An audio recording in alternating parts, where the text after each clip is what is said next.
السلام علیکم عزیز طالبات، کیسے ہیں آپ؟ سب ٹھیک ہیں؟ اکثر بچے جو ہیں وہ 8th کلاس کے حوالے سے تشریحات کے منتظر ہیں اور انہیں تشریح کرنے میں بہت پرابلم اور مشکل پیش ہو رہی ہے۔ تو آج میں آپ کو 8ویں کلاس سے قصہ نظم جو ہے وہاں سے ہم تو بہت آسان ہے، اکثر بچوں نے خود کر لی ہے۔ نعت بھی ویسے تو آسان ہی ہوتی ہے، لیکن آپ لوگوں نے بالکل بھی اس کے مطابق اشعار کے مطابق جو ہے وہ تشریح نہیں کی تھی، تو اس کے لیے آپ کو بتانا ضروری ہے کہ تشریح آپ کیسے کریں گی نعت کی۔ اگر آپ نے میرا چینل سبسکرائب نہیں کیا تو سب سے پہلے چینل سبسکرائب کیجئے اور بیل آئیکن ضرور دبائیے۔ دیکھیں سب سے پہلا شعر کیا ہے؟ بزم کونین سجانے کے لیے آپ آئے۔ پہلے شعر میں ہی اکثر بچوں نے تشریح میں بہت غلطیاں کر دی تھیں اور اس کے مطابق نہیں کی تھی۔ بزم کونین کہتے ہیں دونوں جہاں کی محفل کو، یہ دنیا اور آخرت کی دنیا، یہ اس سے مراد بزم کونین ہے۔ سجانے کے لیے آپ آئے، سجانا خوبصورت بنانا، آرائش کرنا، یہ دنیا اور آخرت کی دنیا دونوں جو ہیں یہاں پہ محفل سجی ہوئی ہے۔ اللہ تعالیٰ نے مختلف لوگوں کو بھیجا ہے اس دنیا میں، اور آخرت میں بھی یقیناً ہم انسانوں کے ساتھ وہ معاملات جو ہوں گے تو وہ محفل ہی ایک سجے گی۔ تو دنیا ہو یا آخرت، یہ میں آپ کو وہ لفظی مطلب بھی سمجھا رہی ہوں، اور تشریح میں بھی آپ نے یہ الفاظ استعمال کرنے ہیں۔ دنیا ہو یا آخرت، وہ آپ صلی اللہ علیہ وآلہ وسلم کی وجہ سے ہی خوبصورت ہے۔ آپ نے اس دنیا میں بھی لوگوں کو اچھے طریقے سے رہن سہن اور زندگی گزارنے کے طریقے سکھائے، اور آخرت میں بھی یقیناً آپ کی تعلیمات ہی ہمارے لیے فلاح کے لائق ہیں۔ اور دوسرا مصرع ہے شمع توحید جلانے کے لیے آپ آئے۔ شمع موم بتی، توحید اللہ تعالیٰ کو ایک ماننا، یعنی کہ اللہ تعالیٰ کو ایک ماننے والی جو شمع ہے، ایک ایسی موم بتی روشن کی، ایک ایسی موم بتی جلانے کے لیے آپ آئے جس سے 400 توحید کی روشنی پھیلے، یعنی کہ اللہ تعالیٰ کو ایک مانا جائے پوری دنیا میں۔ تو یہ لفظی مطلب میں نے آپ کو ایک ایک کر کے سمجھایا ہے، اور اسی طرح آپ تشریح میں بھی اب انہی الفاظ کو لے کر چلیں گی اور پھر مزید طویل کریں گی۔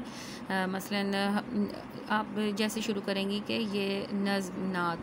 نظم لکھنا بھی ضروری نہیں ہے۔ اس نعت میں شاعر ساغر صدیقی ہیں جو کہ آپ صلی اللہ علیہ وآلہ وسلم کا اس دنیا میں آنے کا مقصد بیان کر رہے ہیں۔ جب بھی آپ نے شعر کی تشریح کرنی ہے اور اس کا ایک مرکزی خیال ہوتا ہے شاعر کے ذہن میں کیا تھا جو اس نے یہ شعر لکھا، تو اس مرکزی خیال کو بیان کرتے ہوئے آپ نے تشریح شروع کرنی ہوتی ہے، ٹھیک ہے؟ بزم کونین سے جانے کے لیے آپ آئے، شمع توحید جلانے کے لیے آپ آئے، اس میں آپ صلی اللہ علیہ وسلم کی اس دنیا میں آنے کا مقصد جو ہے وہ بیان کیا جا رہا ہے اس شعر میں۔ تو آپ تشریح کریں گی کہ شاعر ساغر صدیقی آپ صلی اللہ علیہ وآلہ وسلم کا یا حضرت محمد مصطفیٰ صلی اللہ علیہ وآلہ وسلم کا اس دنیا میں آنے کا مقصد بیان کر رہے ہیں، اور وہ کہتے ہیں کہ حضرت محمد صلی اللہ علیہ وآلہ وسلم اس دنیا میں تشریف لائے، آپ کی آمد سے اس دنیا میں ہر طرف خوبصورتی پھیل گئی۔ لوگ جو کئی برس سے، کئی سالوں سے، صدیوں سے جہالت میں، گمراہی میں، اندھیروں میں ڈوبے ہوئے تھے، ان کو اپنے ایک خدا کا نہیں پتہ تھا، زندگی گزارنے کے اصولوں سے نا آشنا تھے، انسانیت اور بھلائی سے ناواقف تھے، تو آپ صلی اللہ علیہ وسلم کی تبلیغ سے ہر کوئی بہت اچھا بن گیا، اور آپ نے ان کو سنوار دیا، ان کے اخلاق میں، ان کے رشتوں میں، ان کی زندگی کے رہن سہن طور طریقے، معاشرت میں خوبصورتی پیدا کر دی۔ اب دیکھیں میں نے آپ کو مختلف طریقے اور الفاظ بتائے ہیں تاکہ آپ بھی علیحدہ علیحدہ الفاظ استعمال کر کے بہت خوبصورت تشریح کر سکیں۔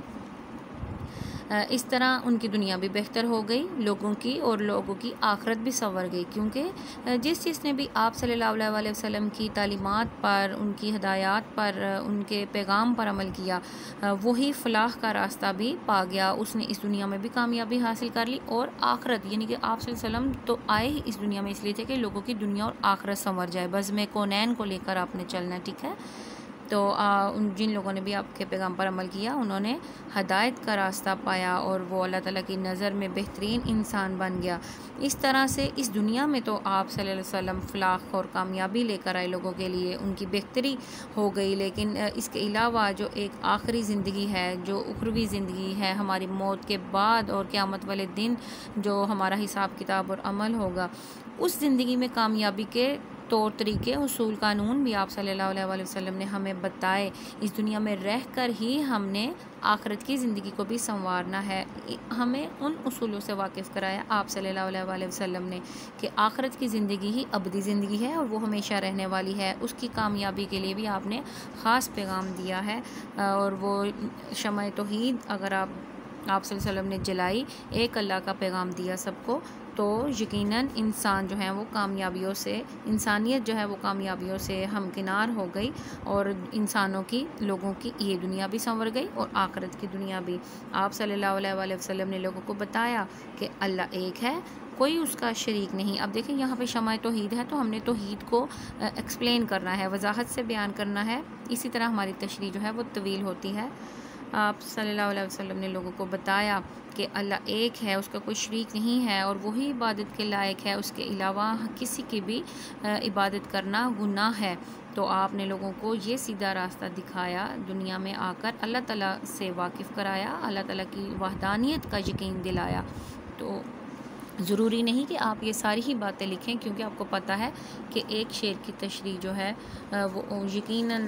وہ آپ کو بتایا گیا ہے کہ مناسب سا جو 8th کلاس کے لیے کرائٹیریا ہے، اس میں زیادہ سے زیادہ 8، 10، 12 لائنیں جو ہیں وہ لکھنی ہوتی ہیں۔ تو آپ نے یوں ایسے تشریح کرنی ہے، جو اس میں مخصوص الفاظ ہوتے ہیں، بزم کونین اس کا ذکر کرنا ہے، اور پھر شمع توحید، اس کو ان چیزوں کو لے کر چلنا ہے۔ اب دیکھیں دوسرا شعر، ایک پیغام جو ہر دل میں اجالا کر دے۔ پیغام کیا ہوتا ہے کہ زبانی کوئی بات کہی جائے، کوئی اطلاع دی جائے، ہر دل میں اجالا کر دے، روشنی کر دے۔ آپ صلی اللہ علیہ وسلم ایک پیغام ایسا لے کر آئے تھے جس نے ہر دل کو روشن کر دیا، ساری دنیا کو سنانے کے لیے آپ آئے۔ یہ ایسا پیغام تھا، یہ ایسا میسیج تھا کہ جو ساری، آپ صلی اللہ علیہ وسلم صرف ایک خطے کے لیے مخصوص نبی بن کر نہیں آئے تھے۔ اب یہاں پہ آپ یہ چیز شامل کر سکتی ہیں، کیونکہ آپ نے ہو سکتا ہے اپنے بڑوں سے سنا ہو، اسلامیات میں پڑھا ہو، یا آپ کے ٹیچرز نے آپ کو بتایا ہو، آپ کو ویسے بھی علم ہو کہ آپ صلی اللہ علیہ وسلم سے قبل جو پیغمبر، آپ یہ بات تشریح میں بھی شامل کر سکتی ہیں، آپ صلی اللہ علیہ وسلم سے قبل جو پیغمبر تشریف لائے وہ کسی ایک مخصوص خطے یا سرزمین یا ملک کے لیے پیغمبر بن کر آتے تھے، اور اس علاقے کے لوگوں کی بہتری اور فلاح و بہبود جو تھی، فلاح و کامیابی ان کا مقصد ہوتا تھا۔ لیکن آپ صلی اللہ علیہ وسلم کو رحمت للعالمین کہا گیا ہے۔ آپ صلی اللہ علیہ وسلم تمام دنیا کے لیے ہدایت اور رہنمائی کا باعث بنے تھے۔ آپ صلی اللہ علیہ وسلم نے توحید کا پیغام پوری دنیا میں پھیلانا تھا۔ یہ ایک ایسا پیغام ہے جس سے ہر دل میں روشنی اور اجالا ہو جاتا ہے۔ تو اللہ تعالیٰ نے حضرت محمد صلی اللہ علیہ وسلم کو اپنا نبی بنایا، تو ان کو آخری نبی بنایا، اور آپ نے لوگوں کو اللہ تعالیٰ کا یہ پیغام سنایا کہ اللہ ایک ہے، صرف اسی کی عبادت کرو۔ یہ پیغام کی آپ نے وضاحت کرنی ہے کہ پیغام کیا تھا آپ کا۔ 2-3 لائنیں آپ اس میں لکھیں گی تو آپ کی تشریح پھر یقیناً یوں ہی طویل ہوتی جائے گی۔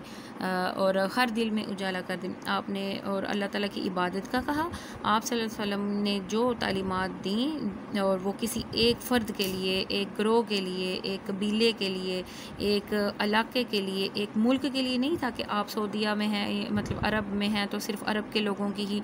کامیابی کا ذمہ آپ کو ملا ہے، نہیں، بلکہ آپ صلی اللہ علیہ وسلم کا جو پیغام تھا وہ دنیا کے ہر انسان کے لیے ہے، اور جو بھی آپ صلی اللہ علیہ وسلم کے اس پیغام پر عمل کرے گا وہ یقیناً فلاح پا جائے گا، اس کے دل میں روشنی ہو جائے گی، وہ اللہ کا قرب حاصل کر سکتا ہے۔ وہ جب خدا کو جان جائے، اسی کی عبادت کرے، تو یقیناً اس انسان کا دل ہی روشن ہے، اجلا ہے، اور پاک اور صاف ہے۔ ٹھیک ہے، یوں آپ نے اس بات کی بہت زیادہ وضاحت کرنی ہے، اور یہ ساری دنیا کو سنانے کے لیے آپ آئے۔ یہ پیغام ایمان کا، توحید کا پیغام ہے، اس پیغام پر آپ نے بہت زیادہ فوکس کرنا ہے، اور ساری دنیا میں یہاں پہ آپ رحمت للعالمین جو ان کا لقب ہے وہ ضرور شامل کریں گی۔ جو آپ کو ایکسٹرا انفارمیشن ہوتی ہے کسی بھی شعر کے حوالے سے، اس سے مطابقت رکھتا ہو، تو آپ نے لازمی وہ اپنی تشریح میں بات شامل کرنی ہے۔ آپ کے الفاظ جتنے عمدہ اور بہترین ہوں گے، آپ کا انداز جتنا اعلیٰ ہوگا، آپ کے جملے جیسے ہی معیاری ہوں گے، اسی حساب سے آپ کے نمبر بھی بہت اچھے آ سکتے ہیں۔ ایک مدت سے بھٹکتے ہوئے انسانوں کو، ایک مدت سے کا کیا مطلب ہے؟ ایک مدت سے یعنی کہ بہت عرصہ سے، کافی دیر سے۔ بھٹکتے ہوئے انسانوں کو، بھٹکتے ہوئے راستہ بھولے ہوئے جو لوگ اپنی منزل سے ہٹ چکے تھے، ایک مرکز پہ بلانے کے لیے آپ آئے۔ ایک مرکز، ایک درمیان، ایک وسط، ٹھیک ہے، جس وسط میں بس آپ نے چلنا ہے، اس منزل کو پھر آپ پا لیں گے۔ تو یہاں پہ بھی آپ ایک جو ہے مرکزی خیال اسناد کا تو یہی ہے کہ آپ صلی اللہ علیہ وسلم کی اس دنیا میں جو تشریف آوری ہے وہ تمام انسانیت کے لیے بھلائی کا باعث ہے۔ تو شاعر ساگر صدیقی جو ہیں وہ آپ صلی اللہ علیہ وسلم کی تعریف و توصیف کرتے ہوئے کہتے ہیں کہ آپ صلی اللہ علیہ وسلم ہی وہ پیغمبر اور آخری نبی تھے جنہوں نے عرب کے برسوں سے، صدیوں سے جہالت میں اور تاریکی میں ڈوبے ہوئے لوگوں کو سیدھی راہ دکھائی۔ اور کیونکہ عرب جو ہے وہ مختلف گمراہیوں میں، برائیوں میں، جھوٹ میں، لعنتوں میں مبتلا ہو چکے تھے، وہ اپنی منزل بھول چکے تھے، وہ اپنے راستے سے بھٹک چکے تھے۔ وہ ایک اللہ، انسان کی منزل کیا ہے، اس دنیا میں آنے کا مقصد کیا ہے، وہ ایک اللہ تعالیٰ کی ذات، اس کا قرب حاصل کرنا اور اس کی وحدانیت پر ایمان لانا ہے۔ باقی دنیاوی کام تو جو ہوتے ہیں تو چلتے ہیں، لیکن اس دنیا میں ہمارا مرکزی کام یہ ہونا چاہیے کہ ہم اپنی آخرت بھی سنوار لیں، کیونکہ یہ دنیا عارضی ہے اور آخرت کی زندگی ہی ابدی زندگی ہے۔ تو آپ نے عرب کا بتانا ہے کہ وہ لوگ اپنی منزل جو ہے وہ گم کر چکے تھے، ان کو نشان نہیں پتہ تھا کہ ہمارا ٹھکانہ اصل میں اس دنیا میں آئے ہیں تو ہم نے کرنا کیا ہے، اصل راہ سے وہ لوگ بھٹک چکے تھے۔ لیکن آپ صلی اللہ علیہ وسلم کی تعلیمات ایسی ہیں، آپ صلی اللہ علیہ وسلم نے ان کو پیغام ایسا دیا، ان میں تبلیغ حق اور سچ کی ایسی کی کہ ان سب لوگوں کو ایک مرکز کیا ہے، وہ اسلام ہے، مرکز ہمارا اسلام ہے، ایک مرکز پر بلانے کے لیے آپ آئے۔ تو تمام دنیا میں آپ نے یہ پیغام دیا کہ اسلام قبول کریں، اللہ تعالیٰ کی وحدانیت پر ایمان لے کر آئیں اور آپس میں دشمنیاں ختم کر دیں۔ اور آپ صلی اللہ علیہ وسلم نے ہی انہیں اس ایک منزل کا پتہ بتایا جو کہ ان کی کامیابی کی ضمانت ہے۔ اور آپ صلی اللہ علیہ وسلم نے لوگوں کو اللہ کی وحدانیت پر ایمان لانے کا کہا، ایک اللہ کی عبادت کرنے کی طرف بلایا، تاکہ یہ بھٹکتے ہوئے انسانوں کی مد میں آپ یوں تشریح پھر اینڈنگ کریں گے کہ جو انسان بھٹک چکے تھے ان کو ایک اللہ کی توحید اور عبادت کا درس دیا، ٹھیک ہے، یوں آپ نے تشریح کرنی ہے۔ اس کے بعد ناخدا بن کے امڑتے ہوئے طوفانوں میں کشتیاں پار لگانے کے لیے آپ آئے۔ ناخدا کہتے ہیں ملاح کو، ملاح جو ہوتا ہے وہ رہنما ہوتا ہے، کشتی چلاتا ہے، راہبر بھی، ٹھیک ہے، مختلف معنی ہوتے ہیں۔ ناخدا ویسے ملاح کو کہتے ہیں لیکن راہبر بھی اس کا معنی ہوتا ہے۔ ناخدا بن کے امڑتے ہوئے طوفانوں میں، امڑ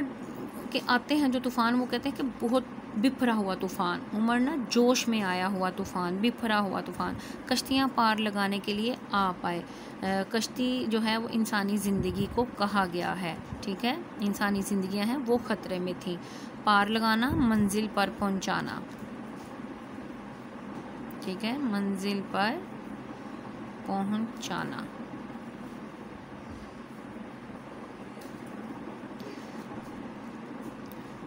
آپ صلی اللہ، شاعر ساگر صدیقی آپ صلی اللہ علیہ وسلم کو خادی اور رہبر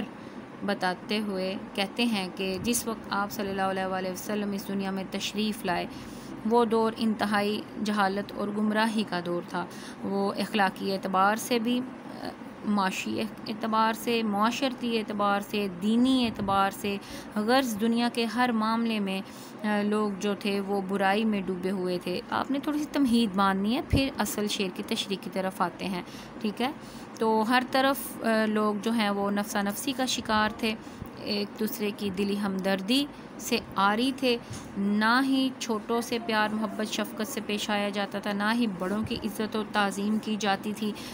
نہ ہی بیواؤں، عورتوں، یتیموں کے حقوق کا خیال رکھا جاتا تھا، اور نہ ہی اللہ تعالیٰ کی عبادت اور اس کی پہچان کا کوئی ذریعہ ان کے پاس تھا۔ یعنی کہ یہ اس وقت تمام دنیا جو ہے گمراہی اور جہالت کی تاریکی میں ڈوبی ہوئی تھی۔ یہ ایک ایسا وقت تھا جب انسانیت کی کشتی، انسانوں کی زندگیاں، ٹھیک ہے، وہ ڈگمگا رہی تھیں، بھنور میں پھنسی ہوئی تھی، طوفان، زبردست بپھرے ہوئے طوفانوں میں ہچکولے کھا رہی تھیں۔ 2-3 لائنیں میں نے آپ کو بتائی ہیں کیونکہ ہر بچہ تھوڑا سا مختلف انداز میں ذرا لکھے گا تو یقیناً اس کی تشریح کے زیادہ اچھے نمبر آتے ہیں، ورنہ جو سب ایک سیم ٹو سیم لکھ جاتے ہیں نا ان میں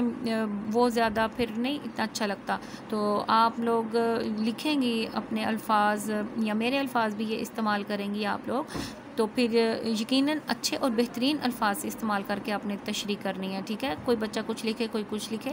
لیکن بنیادی طور پر جو میں الفاظ کی ورڈز کے طور پر آپ کو بتا رہی ہوں کہ طوفانوں سے کیا مراد ہے، امڑ کر آنا سے، کشتیوں سے کیا مراد، ان باتوں کو لے کر ہی آپ نے چلنا ہے اور اپنی تشریح کرنی ہے۔ اور جب انسانیت کی کشتی جو ہے وہ بھنور میں پھنسی ہوئی تھی اور ہر طرف سے طوفان اسے گھیرے میں لیے ہوئے تھے، ایسے میں انسانیت کی بھلائی، اس کی رہبری کے لیے، اس کو سمندر کے ہچکولوں سے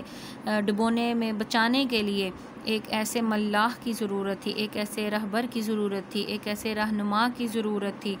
کہ جو ان کو اس کشتی، ڈوبتی ہوئی کشتی کو کنارے لگا دے، ان کو ان کی منزل تک پہنچا دے، پار لگا دے، ٹھیک ہے؟ اب 2-3 لائنیں اس طرح آپ لکھیں گی اور علیحدہ علیحدہ بات کر کے، تاکہ آپ کے پاس الفاظ کا ذخیرہ زیادہ ہو۔ تو پھر ایسے میں اللہ تعالیٰ نے حضرت محمد صلی اللہ علیہ وآلہ وسلم کو اس دنیا میں بھیجا، آپ صلی اللہ علیہ وسلم کی اس دنیا میں تشریف آوری ہوئی۔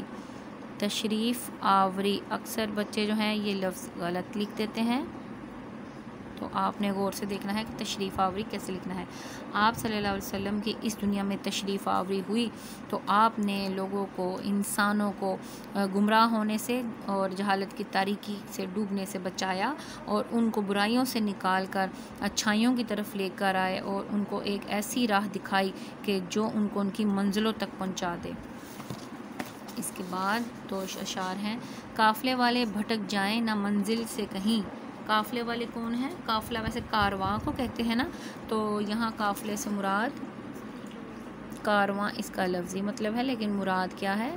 انسانیت یا انسان، لوگ، ٹھیک ہے؟ قافلے والے بھٹک جائیں نہ منزل سے، بھٹکنا راستہ بھولنا، منزل کوئی پہنچنے کی جگہ، ایسی جگہ جہاں پہ انسان نے قیام کرنا ہو، دور تک راہ دکھانے کے لیے آپ آئے۔ راہ دکھانا، راستہ بتانا، رہنمائی کرنا، معنی بھی آپ کو مشکل بتا رہی ہوں، دور تک راہ دکھانے کے لیے، راستہ دکھانے کے لیے آپ صلی اللہ علیہ وسلم آئے۔ تو یہاں پہ آپ تمہید کیا باندھیں گی کہ اگر کوئی قافلہ کہیں سفر کر رہا ہے، جا رہا ہے، اپنی منزل کی طرف رواں دواں ہے، تو اصول یہ ہوتا ہے کہ قافلے کا ایک سالار بنا لیا جاتا ہے، ایک امیر مقرر کیا جاتا ہے، تاکہ ایک شخص کو رہبر بنا لینے سے پھر کیا ہوتا ہے کہ اس کی قیادت میں سفر جو ہے وہ کیا جاتا ہے، منزلیں طے کی جاتی ہیں اور یوں سفر بآسانی کٹ جاتا ہے۔ اور لیکن وہ رہنما، وہ راہبر، وہ سالار، وہ امیر کس شخص کو بنایا جاتا ہے؟ ایسے شخص کو بنایا جاتا ہے کہ جو ہر راستے سے واقف ہو، جو تمام باقی لوگوں کو لے کر چل سکے، جو باہمت ہو، باحوصلہ ہو اور اخلاق کا اچھا ہو، اور وہ عقل مند بھی ہو، دانا بھی ہو، اور سب سے پہلی بات جو میں نے آپ کو بتایا کہ وہ راستے سے واقف ہو، راستہ جانتا ہو۔ یہ آپ تھوڑی سی تمہید 2-4 لائنوں میں بتائیں گی، پہلے راہبر اور سفر کے حوالے سے، اور پھر آپ بتائیں گی کہ نبی اکرم صلی اللہ علیہ وآلہ وسلم کو اللہ تعالیٰ نے اس دنیا میں بھیجا، تو اس دنیا میں رہنے والے انسان جو ہیں، یا اس دنیا میں جو لوگ بھٹک چکے تھے، اپنی منزلوں سے دور تھے، جن کو راستے کا علم نہیں تھا، سیدھے راستے پر نہیں چل رہے تھے، اور گمراہی میں ڈوب کر، جہالت میں ڈوب کر ادھر ادھر اپنی منزل سے بھٹک گئے تھے، تو آپ صلی اللہ علیہ وآلہ وسلم نے ان لوگوں کو دور تک، یعنی کہ آخرت کی زندگی تک، ہمیشہ رہنے والی جو زندگی ہے، ابدی زندگی تک راہ دکھائی، راستہ بتایا ان کو کہ آپ اس راہ پر چلیں گے تو آپ کی فلاح اور کامیابی ہے۔ تو آپ صلی اللہ علیہ وآلہ وسلم کو اس دنیا میں بھیجنے کا مقصد کیا تھا کہ اس دنیا میں اللہ تعالیٰ نے جو لوگ اور انسان بھیجے ہیں، انسانیت کے قافلے کو اس کی منزل تک پہنچایا جائے۔ آپ صلی اللہ علیہ وسلم بہترین راستہ جاننے والے ہیں۔ راستہ کیا ہے ہمارا؟ اللہ تک پہنچنا، اور یہی ہماری منزل ہے انسان کی۔ تو آپ صلی اللہ علیہ وآلہ وسلم اللہ کے آخری نبی، محبوب رسول اور پیغمبر ہیں، اور آپ صلی اللہ علیہ وآلہ وسلم سب سے بہترین رہبر اور ہادی ہیں۔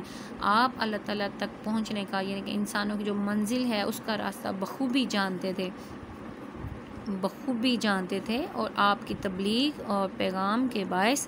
انسانیت کا قافلہ اپنی منزل سے جو بھٹک رہا تھا وہ مزید اپنی منزل سے دور نہ ہو جائے۔ آپ صلی اللہ علیہ وسلم اس دنیا میں لوگوں کو سیدھا راستہ دکھانے کے لیے تشریف لائے، اور آپ کی تعلیمات، آپ کا پیغام، آپ کے حق سچ کی تبلیغ جو ہے وہ ہر زمانے کے لیے اور ہر انسان کے لیے ہمیشہ سے مفید ہے اور رہے گی۔ چشم بیدار کو اسرار خدائی بخشے، سونے والوں کو جگانے کے لیے آپ آئے۔ چشم بیدار جاگتی آنکھیں، چشم کا مطلب آنکھ، بیدار کا مطلب جاگنا، جاگتی آنکھیں، اس سے مراد جاگتی آنکھوں والے کون ہوتے ہیں؟ مراد ہے سمجھدار لوگ، ٹھیک ہے، عقل مند لوگ، عقل مند وہ چشم بیدار ہیں۔ چشم بیدار کو اسرار خدائی، اسرار نہیں کہنا بھائی، لفظوں پر غور کر کے تلفظ بھی اپنا اچھا کریں گے آپ۔ اسرار سر کی جمع ہے، اس کا مطلب ہے بھید، راز۔ اسرار خدائی اللہ تعالیٰ کے بھید، اللہ تعالیٰ کی چھپی ہوئی باتیں، بخشے، بخشے یعنی کہ دینا، سونے والوں کو جگانے کے لیے آپ آئے۔ سونے والے کون تھے؟ جیسے چشم بیدار ہیں عقل مند لوگ، سمجھدار لوگ، ایسے ہی سونے والوں سے مراد ہے غفلت میں ڈوبے ہوئے لوگ۔